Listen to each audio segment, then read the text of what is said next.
မင်္ဂလာနဲ့ခင်ပါကျွန်တော်ခရစ်တော်ရဲ့ရှင်ပြန်ထမြောက်တော်မူတဲ့ဥပုရောနေ့နဲ့ခင်ပါအတူတူကခွန်အားယူဖို့ရန်အတွက်ရွေးချယ်ထားတဲ့ကျမ်းပိုက်လေးကတော့ရှင်မာကုခရစ်ဝင်ကျမ်းခန်းကြီး၄ပိုက်ရဲ့35ကနေပြီးတော့ကျွန်တော်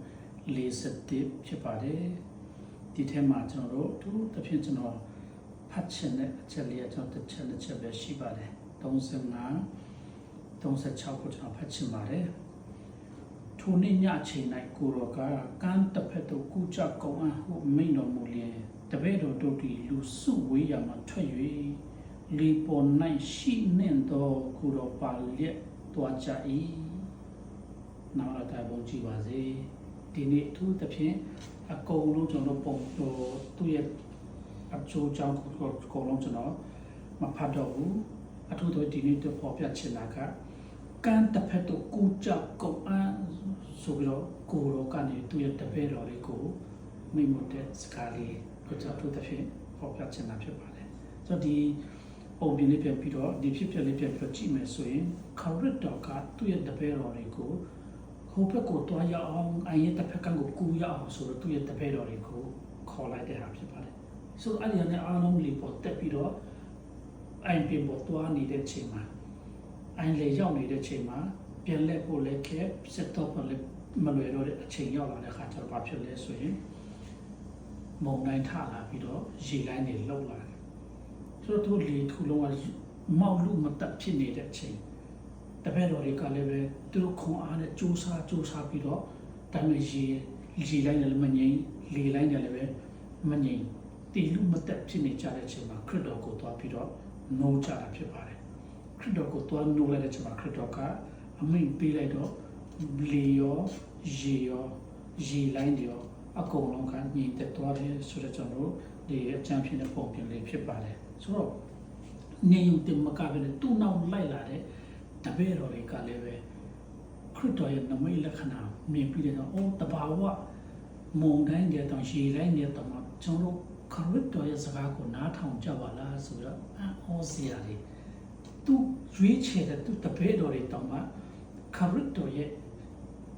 အော်တဲ့နမိတ်လက္ခဏာလုံးမှုတွေကိုပြန်ပြီးမြင်တဲ့အခါကျတော့သူတို့တခင်ကိုရမယ်အော်ကြတယ်ဆိုတော့အချမ်းဖြစ်တဲ့ပုံပြင်လေး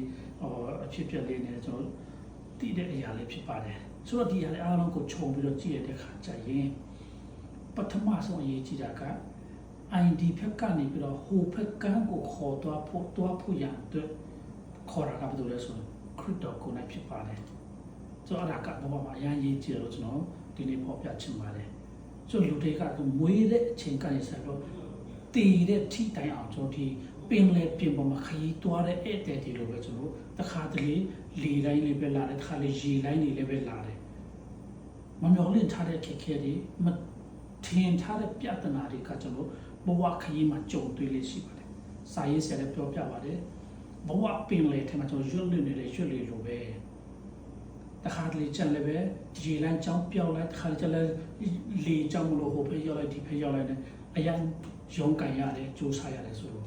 ကျွန်တော်ဒီနေရာမှာလည်းပဲကျွန်တော်ခရစ်တော်ကိုယ်၌ကဒီဖက်ကနေကျွန်တော်မွေးကလေးကနေဟိုတေဆုံးတဲ့တိုင်အောင်ကောင်းကင်နဲ့ပြန်ပြီးဝင်စားတဲ့တိုင်အောင်ဒီခရီးစဉ်တစ်လျှောက်လုံးမှာကျွန်တော်တွာလာဖို့ကြည်ပြင်းဖွင့်တဲ့အိုးဆောင်ပို့ဆောင်ခဲ့တာတော့ဆိုခရစ်တော်တပါးတဲ့ဖြစ်ပါတယ်နောက်တိုင်ပုံကြည့်ပါစေအဲ့ဒီခရစ်တော်ကပဲကဲအိုင်တစ်ဖက်ကိုတွားရအောင်လို့ခေါ်တာကတပည့်တော်တွေကိုခရစ်တော်ကအိုးဆောင်ပြီးတော့ခေါ်သွားတာဖြစ်ပါတယ်ဒါပေမဲ့ဘဝမှာလမ်းလေကောင်ရောက်နေတဲ့အချိန်မှာကြုံရတဲ့ပြဿနာတွေရင်ဆိုင်ရတဲ့အခက်အခဲတွေနဲ့ကျွန်တော်တို့ဘဝမှာရင်ဆိုင်ရလာရတဲ့အချိန်မှာကျွန်တော်ကိုဦးဆောင်ခေါ်တဲ့ခရစ်တော်ကိုမေ့လျော့ပြီးတော့ကိုရီးယားကိုနီကွန်နဲ့ကြိုးစားကြတယ်ကိုနီကွန်နဲ့ထောက်ပေါက်ရှာကြတယ်ဒါပေမဲ့အဲ့ဒီထောက်ပေါက်ကဟုတ်မလို့နဲ့တကယ်တမ်းစစ်မှန်တဲ့ထောက်ပေါက်စစ်မှန်တဲ့ဖြည့်ရှင်းချက်မဟုတ်ပါဘူးနောက်ဆုံးမှာတပည့်တော်တွေကလည်းပဲခရစ်တော်ကိုတွားပြီးတော့အဲ့ဒီအချိန်မှာခရစ်တော်ကလေပေါ်မှာကျိန်းဆက်နေတယ်အနားယူနေတယ်ကျွန်တော်ထင်ပါတယ်ငါတပည့်တွေပဲချိန်မှအောင်လာနိုးမလဲဆိုတော့သူကစောင့်နေတာဖြစ်ကောင်းဖြစ်ပါလိမ့်မယ်ကျွန်တော်တပည့်တော်ကသူတို့ရဲ့ခေါင်းအားနဲ့သူတို့အကြံစီနဲ့စ조사ပြီးတော့ရေတွေလေတွေ line တွေထဲကနေပြီးလုံလောက်နိုင်ဖို့မရှိတော့တဲ့ချိန်ကျတော့ခရစ်တော်ကိုရောဆိုတွားပြီးတော့နိုးကြပါတယ်နိုးတော့ခရစ်တော်ကလေနဲ့ရေလိုင်းတွေကိုမိတ်ပြီးတော့ငြိမ်သက်သွားတယ်ဆိုတော့တွေ့ရတယ်ဆိုယနေ့အထူးတစ်ဖြစ်ဘောကပင်လေဖြစ်ပေါ်မှာဆိုရွတ်လွတ်နေတဲ့ချိန်မှာရင်ဆိုင်ရတဲ့ရေလိုင်းပြဿနာဒုက္ခမျိုးစုံကိုငြိမ်သက်ပေးနိုင်မဲ့အရှင်ကလည်းပဲမိတ်ဆွေနဲ့ကျွန်တော်ဘေးနားမှာရှိနေတယ်ဆိုတော့အထူးတစ်ဖြစ်ယနေ့ဖော်ပြချင်တာဖြစ်ပါတယ်တော်တော်အဲ့ဒီခရစ်တော်ကိုပဲရှိခေါ်ဖိတ်ကြည့်ပါမိတ်ဆွေရဲ့ဘေးနားမှာရှိနေပါဒီအခက်ခဲတွေကိုကြုံရဖို့ရန်တော့လည်းဦးဆောင်လာတာကအဲ့ဒီခရစ်တော်ကိုနိုင်ဖြစ်ပါတယ်နောက်တော့တိုင်ပုံကြည့်ပါစေဒီတော့အဲ့ဒီခရစ်တော်ကလည်းမိတ်ဆွေရဲ့ဘဝအခက်ခဲကိုဖြေရှင်းပေးဖို့ရန်တော့မိတ်ဆွေရဲ့ခေါ်ဖိတ်တန်ကိုနားဆုံးပြီးတော့လဲလျောင်းပြီးတော့စောင့်နေတာဖြစ်ပါတယ်မိတ်ဆွေကျမ်းမာရေးကြောင့်ခက်ခဲဖြစ်နေသလားစီးပွားရေးကြောင့်ခက်ခဲဖြစ်နေသလားဘာတစ်ခုခုကြောင့်ပြဿနာခက်ခဲဖြစ်နေပေမဲ့လည်းပဲမိတ်ဆွေရဲ့ဘေးနားမှာမိတ်ဆွေကိုစောင့်နေတဲ့ခရစ်တော်ရှိပါတယ်အဲ့ဒီခရစ်တော်ကိုနိုးလိုက်ပါ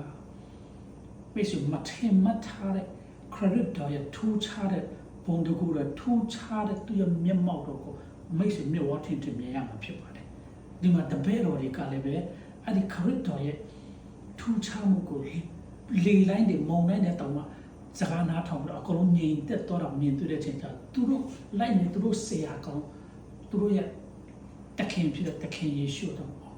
ဒီလိုဘယ်လိုလဲတဘာဝတရားတွေတော့သူ့ရဲ့စကားကိုနားထောင်ကြပါလားဆိုသူ့ရဲ့တပည့်တော်တွေကိုနိုင်ကိုကအော်ကြလောက်ခရစ်တော်က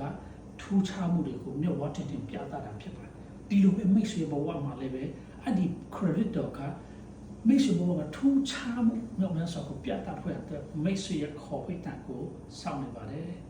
မိတ်ဆွေဒီအခက်ခဲကိုရင်ဆိုင်ရဖို့ပဲအဲ့ဒီခရစ်တော်ကပဲဦးဆောင်ခေါ်လာတာဖြစ်ပြီးတော့ဒီအခက်ခဲနော်အိုင်ထက်ကနေလွတ်မြောက်တော့ခွင့်ကိုပြင်ဆင်ပေးဖို့ရတယ်လည်းပဲအဲ့ဒီခရစ်တော်ကမိတ်ဆွေနဲ့ကျွန်တော်ရဲ့ခေါ်တန်ကိုအစင်တင်နားဆွနေတာဖြစ်ပါတယ်တပည့်တော်တွေကနှစ်ခါသုံးခါမခေါ်ရပါဘူးသခင်ကျွန်တော်တို့ကိုဒီရေလိုင်းထဲမှာကျွန်တော်တည်တော့မယ်ဒုက္ခရောက်တော့မယ်ဆိုပြီးတော့တွားပြီးတော့တစ်ချက်ပဲတွားပြောလိုက်တော့ခရစ်တော်ကချက်ချင်းပဲမုန်တိုင်းနဲ့ရေလိုင်းတွေကိုညှိတက်စေပါတယ်မိတ်ဆွေဘဝမှာမုန်တိုင်းကဲ့သို့ရေလိုင်းကဲ့သို့အခက်ခဲတွေမိတ်ဆွေရှိပါလိမ့်မယ်ဒီရတဲ့ကလုံလောက်နိုင်ဖို့အတွက်အဲ့ဒီခရစ်တော်ကိုခေါ်ဖိတ်ကြည့်ပါ